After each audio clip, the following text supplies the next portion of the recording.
اللہ تعالی سے آپ کو تعارف بھی حفظ ہوا۔ بڑا یاد تو حفظ کے زمانے میں مجھے کچھ یہ بھی یاد پڑتا ہے، جہاں تک جب ہم رات اجتماع میں گزارتے تھے تو آپ بھی گھر سے اس وقت اجتماع میں آتے تھے۔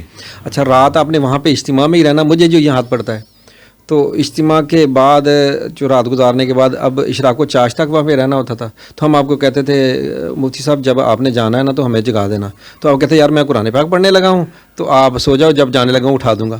تو اس وقت پورا قرآن شریف پڑھ کے جاتے تھے یا کیا تھا وہ؟ مطلب نہیں، وہ ان پورا قرآن مجید پڑھنے کا الحمدللہ شرف تو مجھے حاصل ہوا ہے، اور ایگزیکٹ مجھے اس کا یاد نہیں ہے۔ اتنا مجھے یاد ہے جب میں قرآن پاک پورا پڑھتا تھا تو میں فجر کے بعد شروع کرتا تھا۔ ایک دن میں ویسے قرآن پاک پڑھتے تھے آپ؟ ہاں، میں نے الحمدللہ میں نے کوئی گھر میں 100 مرتبہ پڑھا ہوگا، الحمدللہ۔ کئی مہینے تک میں اس طریقے سے پڑھتا رہا ہوں، یعنی کئی مہینے ایسے گزرے کہ جس میں پورا قرآن پاک ایک دن میں پڑھ لیتے ایک دن میں پڑھ لیتے۔ لیکن وہ منظر اتنی مضبوط ہوتی تھی اس زمانے میں کہ وہی قرآن پاک بند کیا، شروع کیا ہو جا کے 15ویں پارے میں کوئی دیکھنے کی ضرورت پڑ گئی تو پڑ گئی، کہیں آگے پیچھے تو اس کے بعد چل یہ مطلب تھا کہ منزل آپ کی بہت مضبوط تھی ان دنوں میں، سبق ماشاءاللہ آپ کا کافی زیادہ ہوتا تھا۔